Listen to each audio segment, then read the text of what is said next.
Hai, apa kabar semua? Bismillahirrahmanirrahim. Assalamualaikum warahmatullahi wabarakatuh. Selamat pagi, selamat bercuti dan salam terus berkongsi.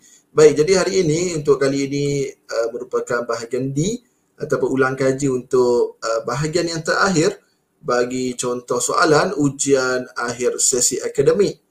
Baiklah, jadi untuk kali ini yang mungkin yang kali pertama baru sertai siri ulang kaji bersama dengan Cikgu Syidi, dan anda boleh dapatkan semula link ataupun ulang tonton untuk bahagian A, B dengan C sebelum ini. Jadi boleh pergi ke channel Cikgu Syidi, bolehlah dapatkan di situ. Baik, jadi nanti seperti yang telah dimaklumkan, selepas tamatnya sesi ulang kaji bagi bahagian D hari ini, saya akan berikan ataupun saya akan letakkan pautan bagi contoh soalan yang telah pun disediakan oleh rakan-rakan guru yang lain.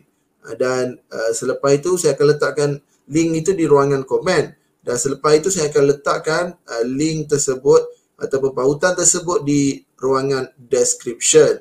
Kalau tak tahu bagaimana nak cari description, nanti boleh tanya di grup Nestu ataupun bolehlah letak di ruangan komen di mana nak cari ni, tak jumpa cikgu, nanti saya akan maklumkan yang mana yang dah tahu. Kalau dah belum berjaya dapatkan link, dapatkan di ruang description sebentar nanti. Baiklah, jadi hari ini kita akan ulang kaji untuk soalan bahagian D, yang mana soalan yang bahagian terakhir mengandungi markah yang paling tinggi, iaitu 20 markah. Satu soalan karangan saja dan item untuk bahagian D ini ialah soalan subjektif respon terbuka. Baik, jadi di sini anda perlu memberi idea jawapan lebih panjang. Di sinilah kena ada kematangan dalam penulisan adik-adik sekalian. Baik, jom kita tengok soalan tanpa melengahkan masa lagi. Kita tengok contoh soalan. Arahannya, tulis karangan berdasarkan bahan grafik dan maklumat yang disediakan di bawah ini. Panjang karangan hendaklah antara 50 hingga 80 patah perkataan sahaja. Tak panjang pun Baik, tetapi 20 markah. Baiklah, taman permainan tempat beriadah bersama-sama keluarga. Kalau kita tengok, ini gambar tempat taman permainan Ada pelbagai aktiviti yang dijalankan oleh adik-adik ataupun kanak-kanak, pelbagai bahan permainan ataupun alatan permainan yang dimainkan oleh mereka. Baik, taman permainan merupakan tempat bermain dan riadah yang amat sesuai untuk kanak-kanak bersama-sama keluarga. Tulis karangan kamu itu selengkapnya. Baik, jadi cikgu syorkan kalau boleh ada 5 perenggan. 5 perenggan satu pendahuluan, 3 isi dan 1 penutup. Cikgu syorkan. Baik, jadi di sini kamu kena tulis dulu kalau boleh. Kamu buat sedikit draft draft penulisan. Ada kerangka karangan. Maksudnya isi nak tulis apa, bahagian pendahuluan nak tulis apa, perenggan kedua iaitu isi pertama nak tulis apa, isi kedua apa, isi ketiga apa, dan penutup apa.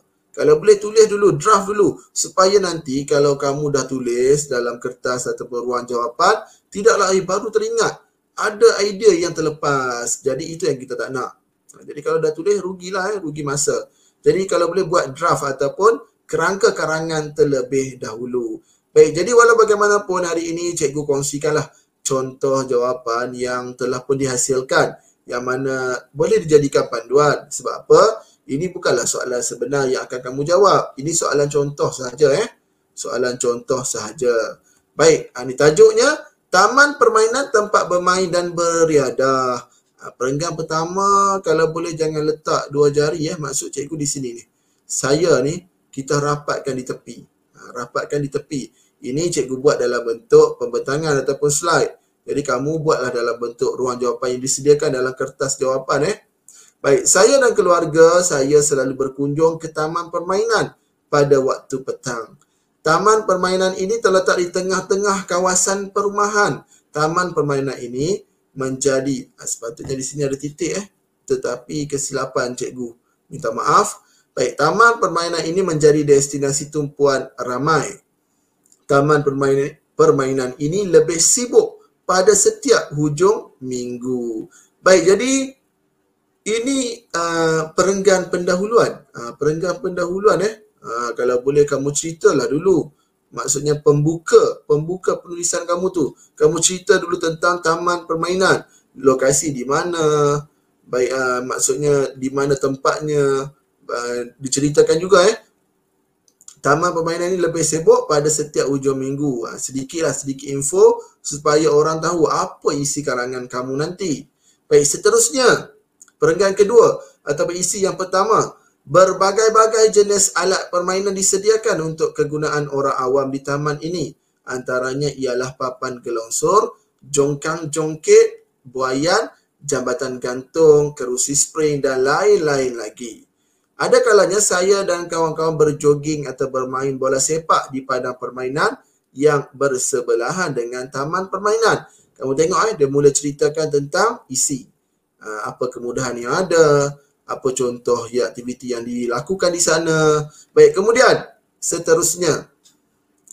Isi yang kedua, semasa bermain di taman ini, saya juga berpeluang berkenalan dengan rakan-rakan baharu.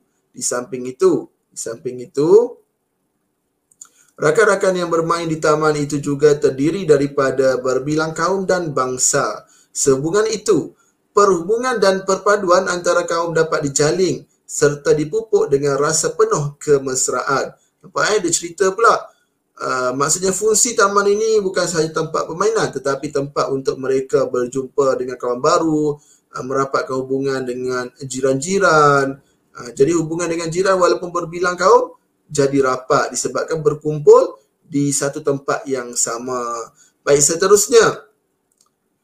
Menjelang senja, suasana riuh rendah di taman permainan ini beransur sepi. Orang ramai mula mengatur langkah untuk pulang ke rumah masing-masing. Jika ada kesempatan, mereka pasti akan mengunjungi taman permainan ini lagi. Baik, jadi kita tengok ini merupakan isi yang ketiga yang mana ada cerita kalau dah beransur senja ataupun nak malam, orang ramai akan kembali ke rumah. Jadi menceritakan lagi tentang taman permainan ataupun fungsi taman permainan itu. Baik, yang terakhir, perenggan penutup. Ini merupakan kesimpulan daripada penulisan karangan adik-adik. Taman permainan ini juga merupakan tempat perjumpaan tidak rasmi penduduk setempat. Kesimpulannya, aktiviti santai dan riadah di taman permainan ini mampu sedikit sebanyak menjana semangat kejiranan, muhibah dan setia kawan. Baiklah, jadi ini untuk kesimpulan yang perlu dilakukan oleh adik-adik sekalian yang mana kita nampak ini merupakan perenggan penutup. Jadi, cikgu rasa dengan contoh jawapan ataupun soalan ini dapatlah sedikit sebanyak membantu adik-adik sekalian dalam memberi pencerahan ataupun maklumat dari segi bentuk soalan bahagian D bagi ujian akhir sesi akademik. Jadi cikgu harap kesemua perkongsian siri ulang kaji dari bahagian A, B, C dan D ini mampu membantu adik-adik sedikit sebanyak tahu ataupun membuat ulang kaji. Jangan tunggu buka sekolah baru nak ulang kaji. Kalau boleh sekarang ni ambillah sedikit masa di samping kita berehat, bercuti bersama dengan keluarga, ambil masa ulang kaji sedikit supaya nanti tidak terkejut ataupun terbiasa dah dengan soalan yang bakal kamu jawab. Jadi cikgu ucapkan selamat bercuti, semoga berjaya dalam menduduki ujian akhir sesi akademik nanti. Jadi insyaAllah kita berjumpa lagi dalam siri perkongsian ataupun pembelajaran yang akan datang. Jadi itu sahaja daripada cikgu. Sekian, terima kasih. Jumpa lagi. Bye-bye.